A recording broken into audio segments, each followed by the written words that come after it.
Secretary of State of the United States of America, His Excellency Mr. Marco Rubio, Honorable External Affairs Minister of India, Dr. S. Jaishankar, Excellencies, distinguished guests, and friends from the media.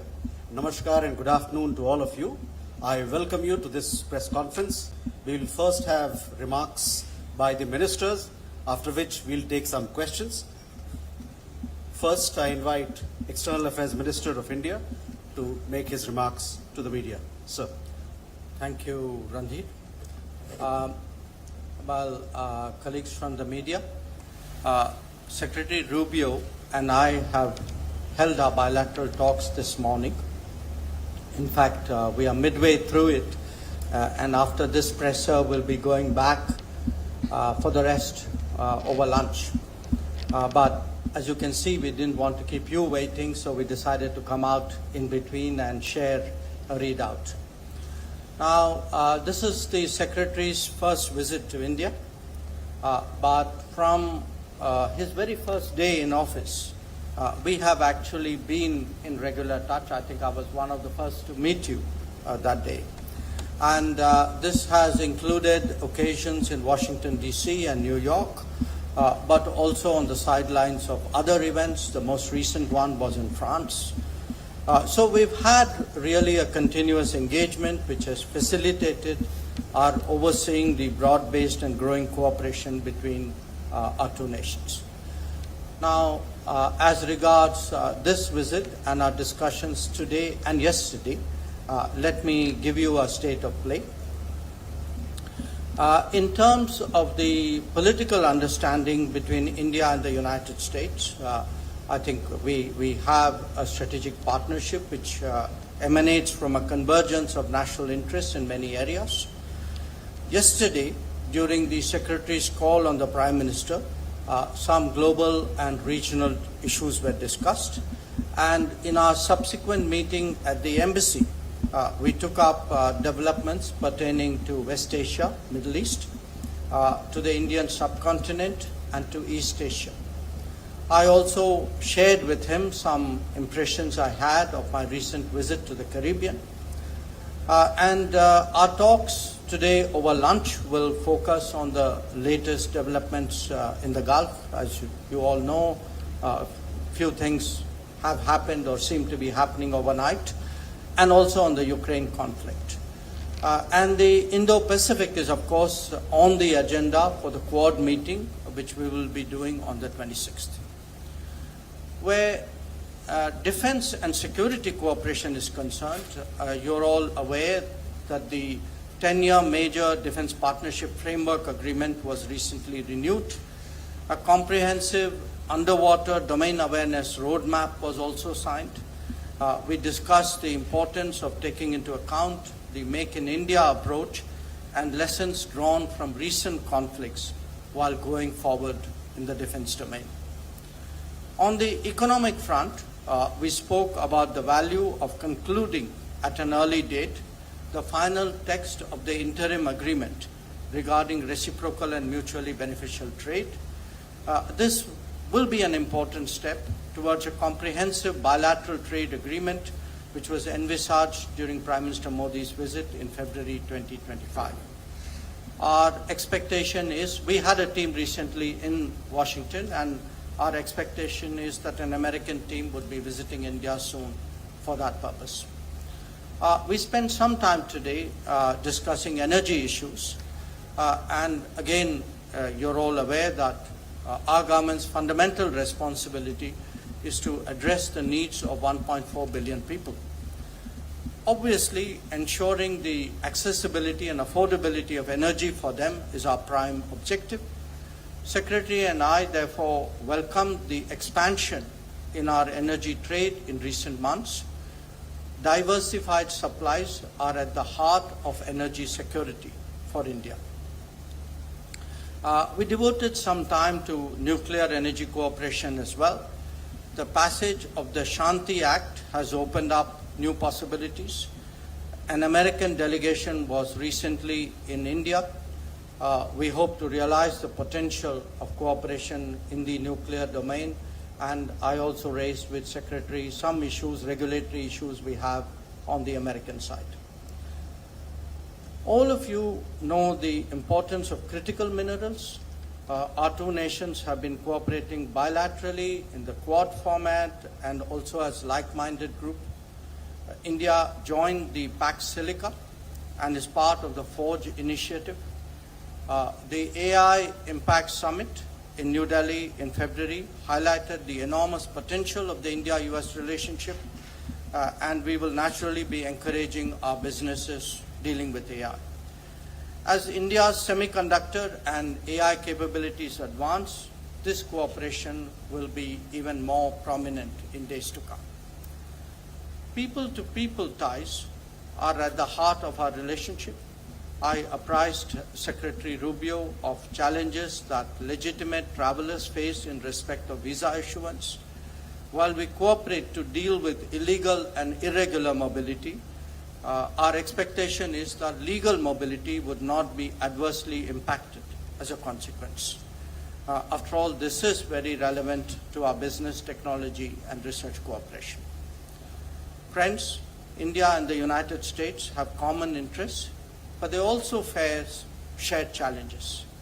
Prominent among them is terrorism. Our position in that regard is very clear. It is one of zero tolerance. We appreciate the strong cooperation between concerned agencies of our two countries in this domain. I particularly recognized the extradition from the United States to India last year of a key planner of the 26/11 Mumbai attacks. Our two countries will intensify cooperation bilaterally as also in relevant international forums. We will continue to collaborate closely on countering illegal trade in narcotics. Our discussions, which, as I said, are still ongoing, have covered a range of regional and global issues. So let me state India's broad position which pertains to all of them. And I would make 5 points here. One, that we advocate dialogue and diplomacy to address conflicts. Two, we support safe and unimpeded maritime commerce. Three, we demand scrupulous respect for international law. Four, we are against weaponization of market shares and resources. And five, we believe in the value of trusted partnerships and resilient supply chains to de-risk the global economy. So overall, this has been a very timely visit by the Secretary. I think our discussions have been very productive, and I look forward to hearing his remarks. Thank you, sir. I now invite U.S. Secretary of State for his remarks to the media. Thank you. Well, first of all, thank you for your very warm welcome. And it's been a phenomenal visit already, and it's only been a day, and we have so much more work to do. And it's an honor to be here with all of you in this important visit to one of our most important strategic partners in the world. And I want to highlight that point for a minute. We obviously have relations, and we work with countries all over the world, and we need to, just as India does. And we have all kinds of alliances and partnerships with countries that we work on, sometimes on discrete and individualized issues, other times on broader issues that involve one region of the world or another.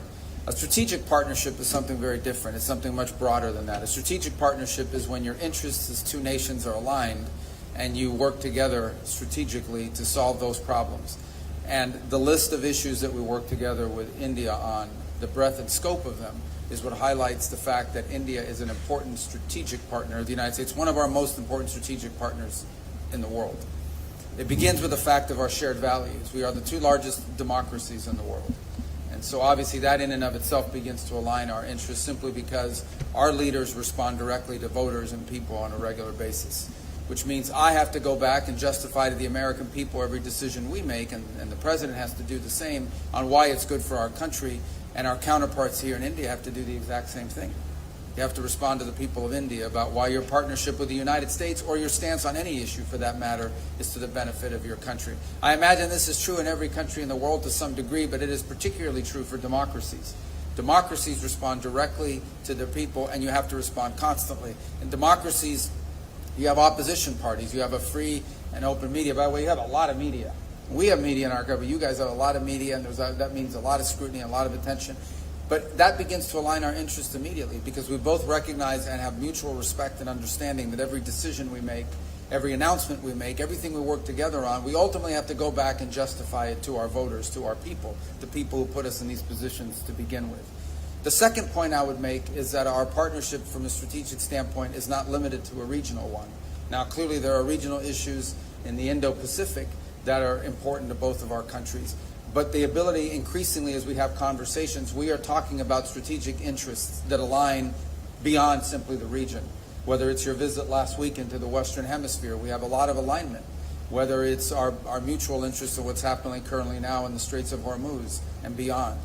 And then on the topics as well. If you talk about the topics that we have a mutual interest on, both countries are strategic allies on the idea that access to critical minerals and supply chains are essential, an essential issue in the 21st century. The over-concentration of reliance on a single source for anything, particularly things that are vital for our economies, is one of the great challenges of the 21st century. And we are strategically aligned on that topic. On the issue of terrorism, both of our countries have suffered, both directly and indirectly, because of global terrorist networks. There is a strong counterterrorism alignment as a result of that. On innovation and ensuring that all of the promises of new technologies and new advances in the 21st century, all of them come with risks and rewards. Every technological advancement that's made individuals and societies more productive have always come with risks associated with them. Managing those risks and maximizing those benefits is one of the great challenges of the 21st century. And there's a tremendous strategic alliance between our countries and agreement on that point. Likewise, on the unimpeded flow of commerce, especially in international airspace and international waters.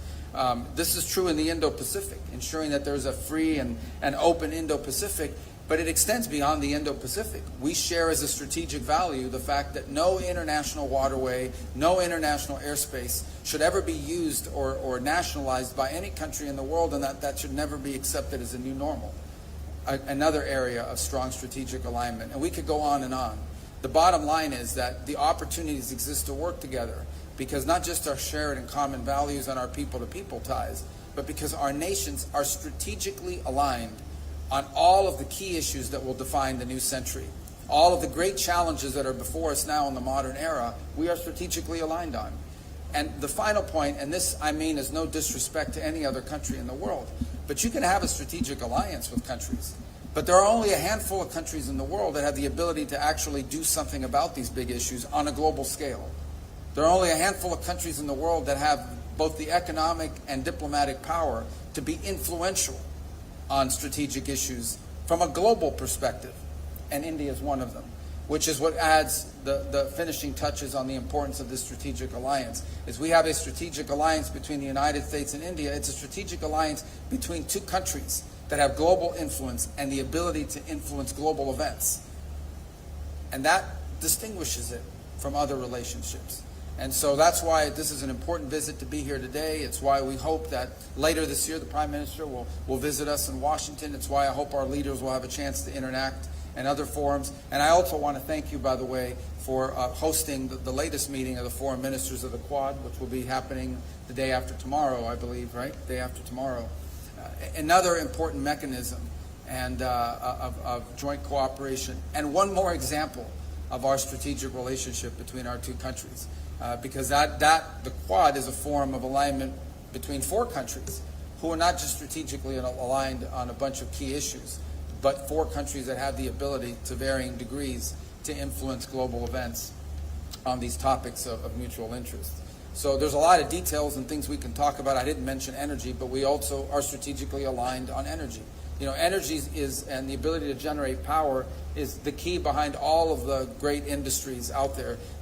Whether it's data centers, whether it's artificial intelligence, whether it's the ability to modernize and continue to advance economically, all of it begins and ends with the ability to generate the power necessary, not just to raise standards of living, but beyond that, to expand into new industries. And both of our countries are strategically aligned in ensuring that we have a world that can not just produce but deliver the energy resources that are necessary to power a modern economy. So I'm not given the breadth and scope of areas of alignment. one visit alone will never solve or be able to address all of these. But this continuing dialogue and engagement between our countries is important because, as I said, I think it's not just evidence of the importance of our strategic alliance, but it's necessary in order to continue to advance on all of these topics. So thank you for your warm welcome. Thank you all for covering these events here today. And I look forward to returning many times. 4 days for a country of this size, of this beauty, and of this diversity, and all the things you have to show us. We can't possibly see it all in 4 days, but we're going to try, or we're going to die trying, because it's a pretty packed schedule. And I appreciate everything you facilitated for us in our time here together. Thank you. Thank you, sir. We now open the floor for some questions. Please be brief as you ask your question, and please do introduce yourself and your organization. We'll begin there. Kadambani, this side, please. Good afternoon. I'm Kadambani Sharma. I'm an independent journalist. I have a question for both of you. First, Secretary Rubio, to you. Indian students, engineers, doctors, researchers have contributed enormously to US economy and innovation ecosystems. But the recent changes in J1 visa, F1, H1B visa are being seen in India as hurting the core pillar of people-to-people relationship. What does your administration have to say about this in regard to Indians and the message to Indians in this regard? Dr. Jaishankar, to you, my question is, India today has strong relations with UAE, the Gulf countries, Israel, Iran, and of course US here. And how confident are you of managing all these relations at this time in the current situation? Would you say it is an example of multi-alignment? Thank you. Thank you. Let me just handle on the first of all. I take and accept what you've just said about the contribution that Indians have made to the U.S. economy. Over $20 billion have been invested in the U.S. economy by Indian companies. We want that number to continue to increase, and obviously the expertise as well that they've provided to our economy has been very, very valuable. I don't want you to view, or anyone, I made this point yesterday in an interview, the changes that are happening now, or the modernization of our migration system into the United States, is not focused, it's not India specific, it is global, it's being applied across the world. We are in a period of modernization, and I'll be frank and honest with you because it's important to talk about this. We've had a migratory crisis in the United States. This is not because of India, but broadly, we had over 20 million people illegally enter the United States over the last few years, and we've had to address that challenge. In addition to that challenge, and I think this is true for India, this is true for every country in the world, okay? Everything that you do as a country needs to be in your national interest, and that includes your immigration policy. The United States, I believe, is the most welcoming country in the world on immigration. Every single year, 1 million people, roughly, become permanent residents of the United States and contribute greatly.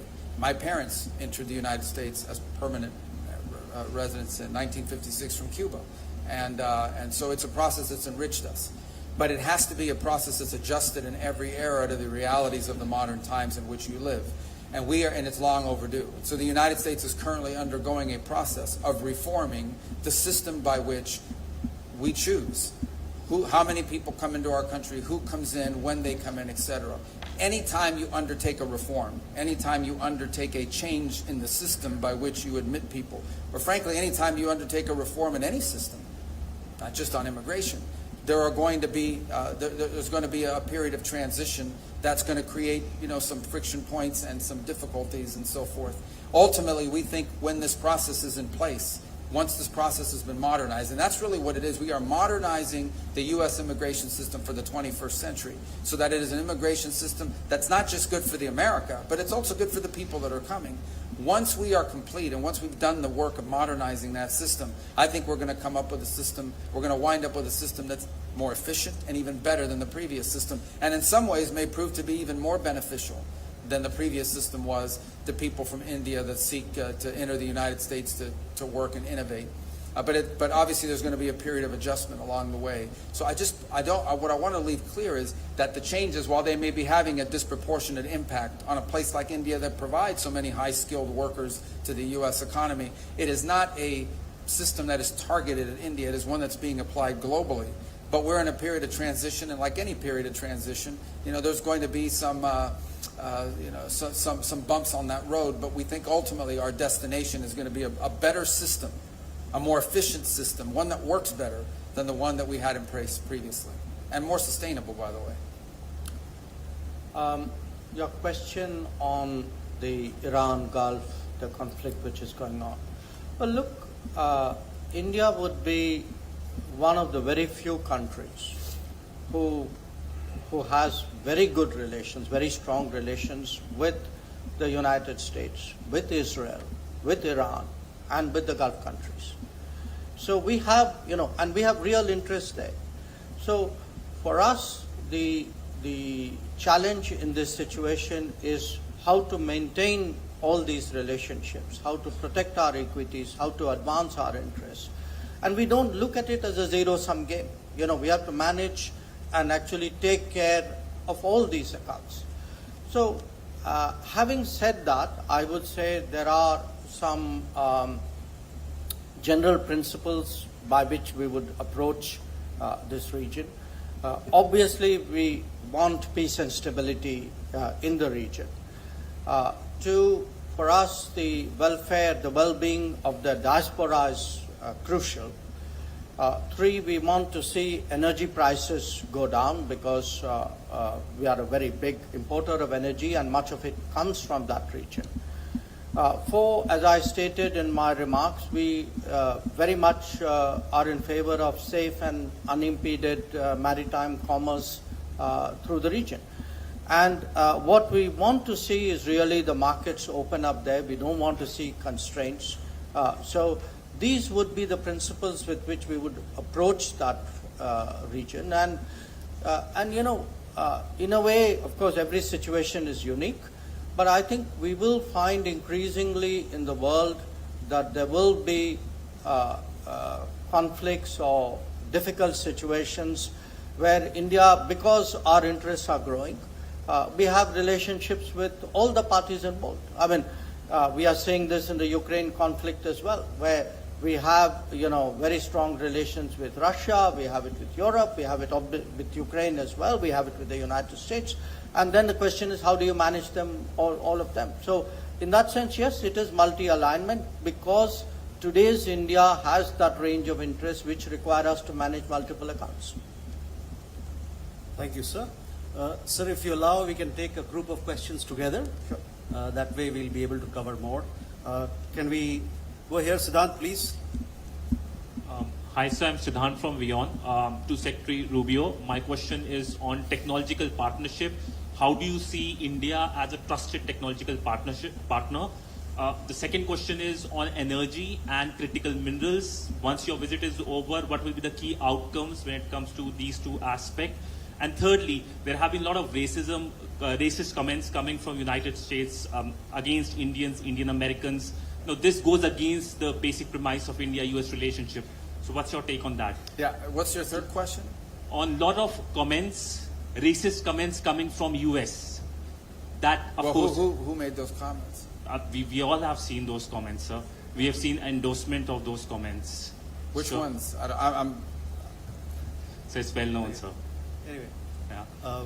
we And to EAM Jaishankar, my question is in terms of the energy partnership, we know that we are importing LNG, we are importing crude from United States, but there is a choke point at the Hormuz. So what is the future strategy when it comes to cooperation with the United States? we go this side. Sean from AFP, sorry. Thank you. Mr. Secretary, I wanted to ask you about the latest on Iran. The president said yesterday the final details are being worked out on the Iran deal. Can you tell us what the status is now? As you've said many times, it should go back to the status quo ante on the Strait of Hormuz. Are you confident that this deal would do that? And then taking a step back, we've seen from this war, if it's going back to the Strait of Hormuz, we've seen thousands of people dead in Iran and elsewhere. We've seen billions of dollars spent. We've seen some alliances rattled by this, global energy prices rising, global economic shocks. Was this war worth it? And to the External Affairs Minister, you mentioned at the beginning the strategic convergence. Can I just ask you about the Iran war in particular? Was that did that meet the interest of India, and also the role of Pakistan? Pakistan's playing a very strong role with the United States right now. Does India have any concerns about that? Thanks very much. Thank you. We'll take one more question from this side. Vega from WSJ. Thank you. Secretary Rubio, some of Trump's own allies, Mike Pompeo, Lindsey Graham, and Ted Cruz, are warning that the deal that is taking shape could give Iran access to more money while leaving it with leverage over Hormuz and deferring the nuclear issue. Are they wrong on that? And for the minister, has the Trump administration shown the same commitment and investment in the Quad as the previous U.S. administration? And what concrete outcomes are you hoping to see beyond statements of support? So we can take these questions. All right. Do I go first? Or? Yeah. Okay. I don't know how to address that, but I'll take that very seriously about the comments. Look, I'm sure that there are people that have made comments online and other places, because every country in the world has stupid people.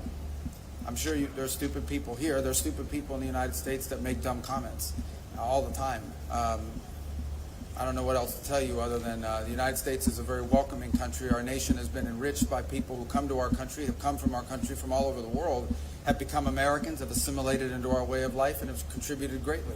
So that's all I can comment on that in regards to your point. Your second question, there's another question about technology cooperation. Absolutely. One of the reasons why we're such strong strategic allies is because India is a place that's very advanced technologically. You have companies that are on the leading edge of technology in a variety of fields, and you happen to be our ally in terms of country to country. So it is an area of tremendous partnership. It speaks directly to the point that I made a moment ago, and that is you can have an alliance with countries, and we have, we work with countries all over the world on a variety of issues, but there are only a handful of countries in the world where you can actually partner to influence global outcomes.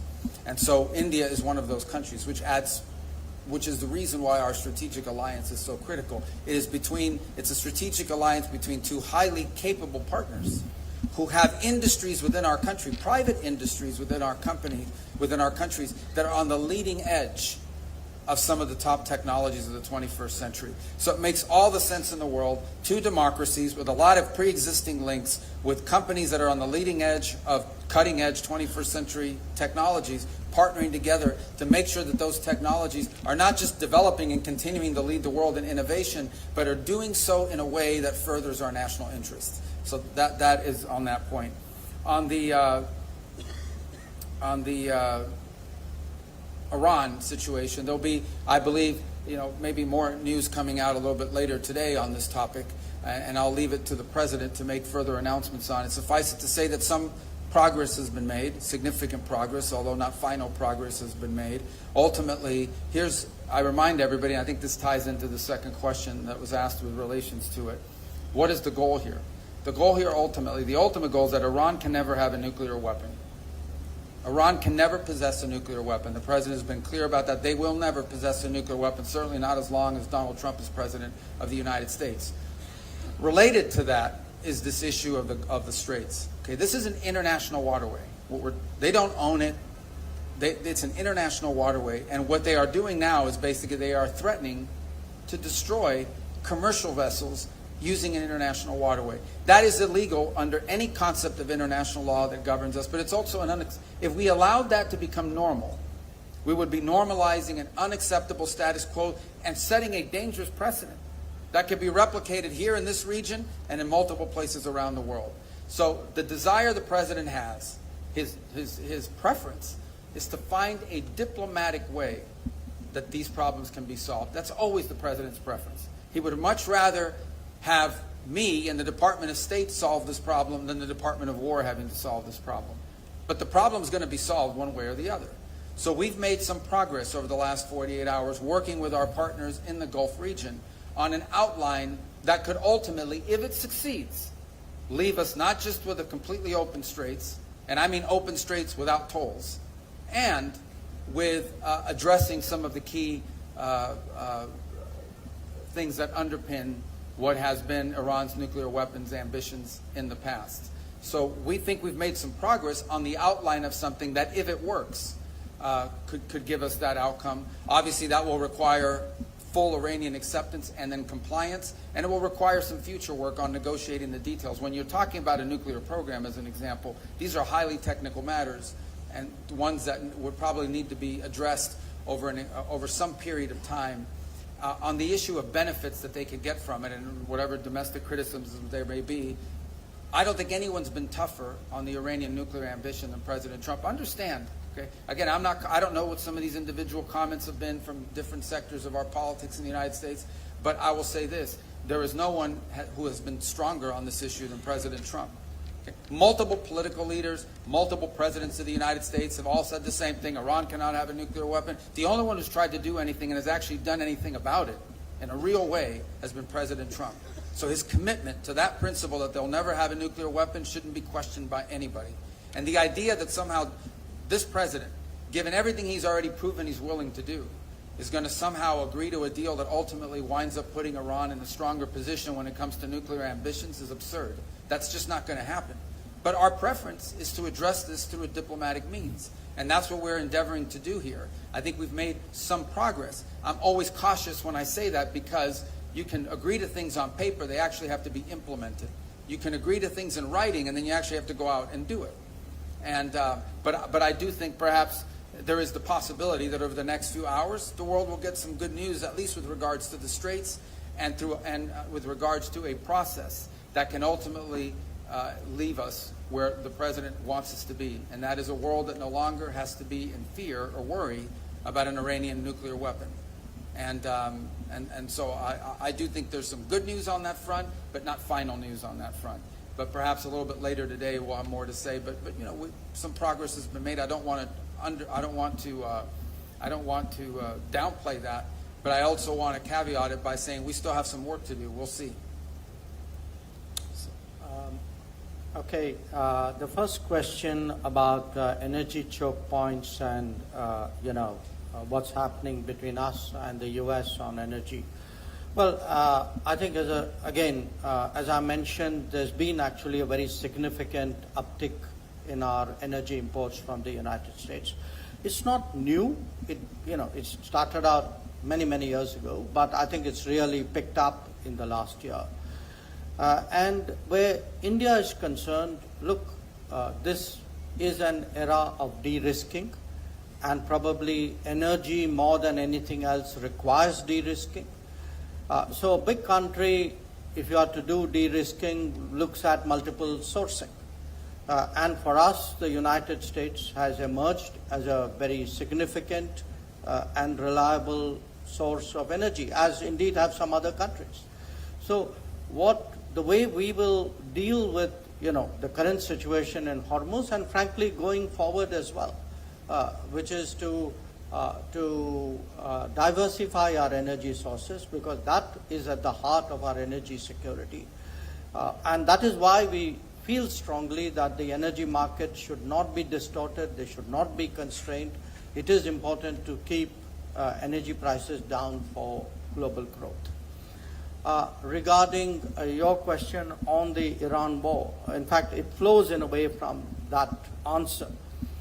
Sure, I mean, at this time, where India and the United States are concerned, we both have a very strong interest in ensuring that there is safe and unimpeded maritime commerce. We also have a very strong interest in ensuring that globally energy prices are kept low and that energy sources are more available. So look, we are both countries. Obviously, each one of us has our own national interest and policies, but partnerships and relationships are built on, what you share, and clearly, in this case, safe and unimpeded commerce and predictable, affordable, accessible energy sources are two very important meeting points. Now, as to who all are involved in the matter which Secretary Rubio addressed, I think it's for the parties to work out. It's for them. Regarding the other question on the Trump administration and Quad, I want to remind you that the Quad actually in the current form started during President Trump's first administration. And actually, it picked up then. It has moved on. And it was very interesting when I began by saying that, we met on the first day of Secretary Rubio's tenure as Secretary of State. It was for a Quad meeting. And last year, we actually had 2 Quad meetings. We are having a 3rd Quad Foreign Ministers meeting. And looking ahead, to me, the Indo-Pacific is going to become more and more important with the passage of time. We were just talking about energy. It'll even become a big energy lifeline. I mean, if you're going to see, for example, a much bigger India-US energy trade, or India's energy and general trade with the US, with other countries in the Americas, I can see, much more growth, much more trade, much more maritime activity out there. So, to me, the work on Quad goes on, and I think 2 days from now, you will see us on the podium talking about the Quad, and I can assure you we will have a good, strong story to tell. Thank you, sir. The final round of questions. We'll take 2 questions from each side together, and then we'll request Minister and Secretary of State to respond. Manas from this side. Secretary Rubio, after 25 years of very significant progress in India-US ties, including during President Trump's first tenure as the president, many in India feel that the relationship has lost the momentum in the last 1 year over issues including tariffs, a more transactional US approach, and mixed signals on Pakistan and China. So how do you see these views, and what is your administration doing to address these concerns about a slide in India-US relations? And to Foreign Minister Jaishankar, what are India's expectations from the Trump administration at this stage of the relationship, when we are also facing the consequences of conflicts, geopolitical headwinds, especially on our energy security? Reza. Thank you for doing this. Question for Secretary Rubio. Here, Secretary Rubio. There are serious concerns in New Delhi over the U.S. administration's renewed engagement with Pakistan, and especially Pakistan's military leadership, especially when there are concerns in this region about that military leadership's links with terrorism and also with regional instability. How would you reassure India that this new engagement is not at India's expense? And a question for the External Affairs Minister. I know you've kind of touched on this, but the Quad came together and positioned itself as a platform for coordination between 4 maritime democracies to work on the delivery of public goods across the Indo-Pacific. How much is this still relevant with the Trump administration? We go to the other side. Tom from BBC. Thank you very much. Tom Bateman from the BBC. Mr. Secretary, there's a lot of attention at the moment on how to end this war, but there is continued scrutiny on the way it began. Now, it was information about the whereabouts of the Supreme Leader that led to these unprecedented strikes of unprecedented scale. That was a Saturday in Iran in the morning when millions of children were at school. Now, Admiral Cooper said last week, confirmed the timeline of the investigation into the Manab school strike. There is media analysis that 22 schools at least were damaged either that day or in the following weeks. What do you say to those who will accuse the administration of unleashing a reckless action because of when this war was begun? And Mr. External Affairs Minister, given how hard the energy crisis is currently hitting your country, did you discuss with your American counterparts further sanctions waivers, particularly on Russian oil and other oil purchases? Thank you. Mr. Eric. Thank you. Secretary Rubio, I'd like to ask you, there's been a lot of celebration of the role of the U.S. as the world's oldest democracy and of India as the world's largest democracy. As part of this discussion of democracy, what is your view on the continued discussion in the U.S. as to who won the 2020 U.S. election and those who continue to question the result that was certified by Congress. Is that appropriate? And is it appropriate for, or should all sides in democracies accept the results of elections? And Minister Jaishankar, if you could talk about specifically on the issue of energy purchases, Secretary Rubio has referred to the U.S. desire to sell more energy to India. Has India made any concrete commitments regarding purchase of U.S. energy as an additional source, or as India pursues increased diversification? Thank you. So we can take these questions. Okay. You want to start with me? I think I wrote them down. So, all right. On the U.S.-India relationship has not lost any momentum. I understand why some people might say that. I mean, I don't understand, but I understand some people say that, but I don't see it or view that in any way, shape, or form. The reality of it is you have a new administration that came in. This is not about India. This is about the United States in terms of trade. Okay, this is not geared. The president did not say, let's figure out a way to create, friction with India over trade. The president came in and said, we have a trade situation involving the U.S. economy that doesn't work moving forward. There's a huge imbalance that's built up and it needs to be addressed. And he pursued it from a global perspective.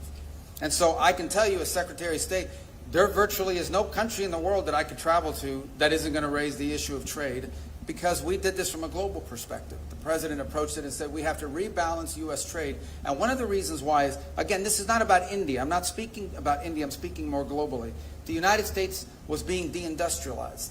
Okay? We pursued trade policies that left us in a place where all of the means of production had been outsourced in such a way that left us vulnerable. That had to change, and it cost us jobs. It created huge displacement in our country. And that needed to be corrected. There needed to be a rebalancing of how we approach global trade, whether not just with India, with the European Union, with countries all over the world. And obviously, now the difference is India is a massive economy. This is a big economy. We're your leading trade partner. We do a lot of trade with India. And so obviously, there's a big difference between, rebalancing trade with a country of this size and magnitude, with the size and productive means of your economy, versus a smaller country that maybe all they provide is agriculture, as an example. So I think it's just gotten caught up in that. The good news is that through this rebalancing, we are ultimately seek and believe we will arrive at trade arrangements around the world that are good for the United States, but also good for our trade partners. And one of those we hope will be India. In fact, we are on the verge of making that happen. We are hopeful that our trade representative can visit here very soon. We had an Indian delegation in the United States, I believe last week or the week before. We've made tremendous progress, and I think we're going to wind up with a trade agreement between the United States and India that's going to be enduring and is going to be beneficial to both sides and sustainable in a way that addresses this national interest that we had. Beyond that, I would say that we continue to cooperate on a number of fields. As an example, when we came out with a Pax Silica proposal from the State Department, one of the first countries that joined was India. When we had our ministerial on critical minerals, the foreign minister was there, one of our key partners in that regard. It goes and speaks back to the strategic value of our partnership. This is an area of strategic concern for both sides, and we are partnering with it on it. And it is an example of what we wanted to continue to build on. So, in just the last few months, as I said, there's $20 billion of Indian investment in the U.S. economy, and that number continues to grow. So I think the relationship continues to be strong, and in fact, I believe by the end of this administration, it will be stronger than it's ever been. That's certainly our goal, and that's certainly what we're building towards.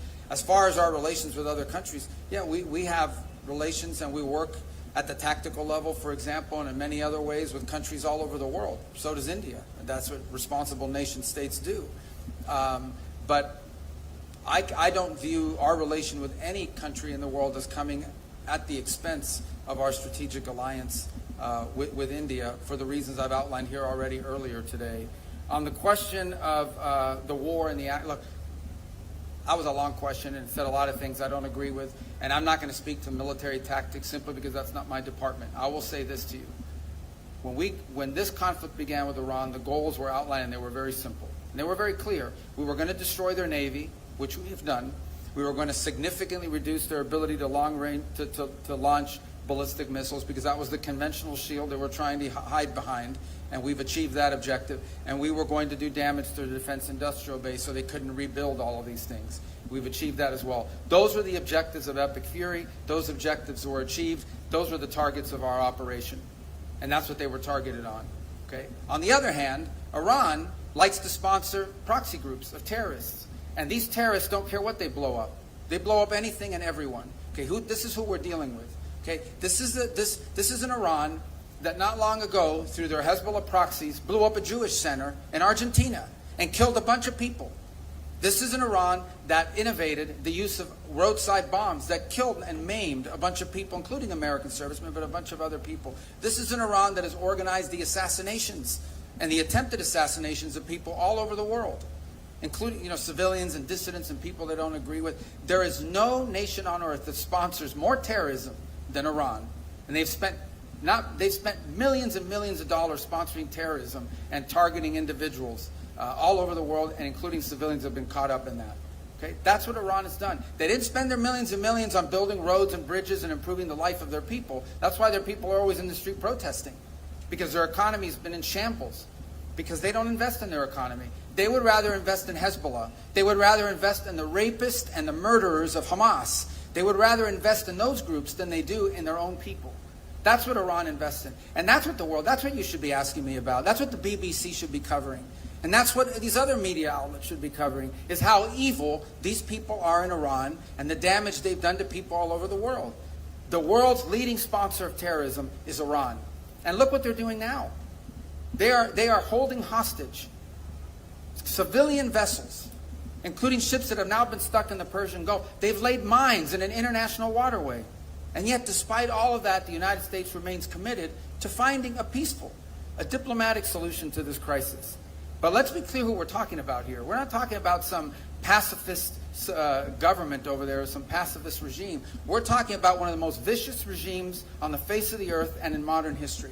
That's what we're dealing with. And we were going to take away their missiles. We were going to take away their ability to make new ones. And we were going to wipe out their Navy. Imagine if they had a real Navy. What they have now is a bunch of small little speedboats that can lay mines and harass vessels. But they used to have a Navy. Now that Navy resides at the bottom of the ocean. And that was the objective of Epic Fury. As far as the question about democracy, I don't know what, democracy, every country that has a democracy has elections. And in I've been involved, I've seen elections in the United States where Democrats, I remember the lady from Georgia who lost her election in Georgia and said it was stolen from her. The bottom line is you have elections, and elections are conducted on the basis of rules and so forth, and sometimes those rules are not followed, sometimes those rules are not adhered to, sometimes those rules are played around with. Right now, Democrats are complaining about a redistricting process in the United States. But we're going to have elections in 2026. You guys cover it all the time. They're called the midterms. We're going to have elections in 2028. I was elected in elections when I was an elected leader. So at the end of the day, the democracies, as I said, rely on elections. Elections rely on rules. Those rules have to be followed. But at the end of the day, these are enduring democracies. I can tell you this. The leaders that are in the United States right now, President Trump was elected. He was elected with an overwhelming majority in the Electoral College. He was elected by winning the 7, not 5, but the 7 key swing states. He was elected in 2024 to carry out a mandate, and he responds to the American people as a result of it. And our leaders in Congress are the same. They have to answer to their voters. And that's the key. That's the key, and I talked about it before. The largest democracy in the world and the oldest democracy in the world. Our leaders, when we make decisions on the global stage, we have to go back and justify it to the American people. They have to go back and justify it to their voters here in India. We are responsible and accountable to the people, and they always say the same thing. They want to know why what you are doing on the global stage is good for the people of your country. And that's why I think it's important that there be strategic alliances with the largest democracy in the world and the oldest democracy in the world, because we are two countries that have to make decisions that are in the national interest because our voters demand it, but also that are in our mutual interest. And that's why this relationship is so valuable. So, thank you. Well, I have one question on expectations from the Trump administration, 3 questions on energy, which sort of overlap, and 1 question on the Quad. So I'll take them in that order. I think, look, where the United States is concerned, the Trump administration has been very forthright in putting forward its foreign policy outlook as America first. Now, where we are concerned, we have a view of India first. So both of us are obviously driven by our respective national interests. There will be many areas where our national interests are in harmony and we work together, which is why we have a strategic partnership. There could be some where they don't, in which case we have to manage those situations. Where the energy issues are concerned, again, look, I want to say for our energy security, it's important we have multiple sources, large sources, dependable sources, cheap sources. So, the United States, because that was the first question, fits the bill in many respects. So do some other countries.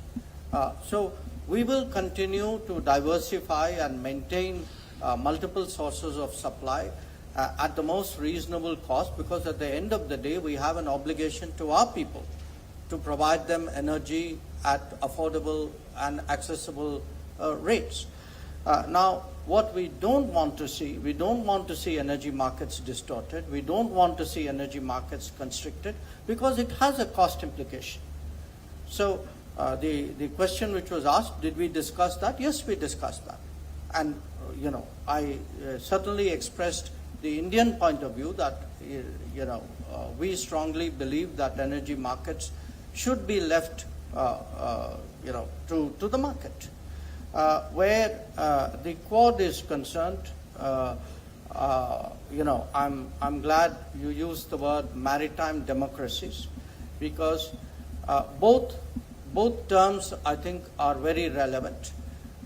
We are doing a lot with each other because we are maritime powers, and I see that growing. And we are doing a lot with each other because we are democratic powers who have a certain way of doing things, who have a certain belief system, who have certain practices. We are market economies, we are open societies. We want business to be conducted and life to run on the basis of international law and market practices. So for us, particularly in the Indo-Pacific, which, as I've already stated, I see as gaining in importance in salience in the coming days, it's very important that the Quad cooperation as maritime democracies continue, and that is exactly what you will see 2 days from now. Thank you. Thank you, ladies and gentlemen. With that, we come to the closure of this press conference. Thank you very much for your participation, and I thank Secretary of State and External Affairs Minister for their presence. Thank you, sir.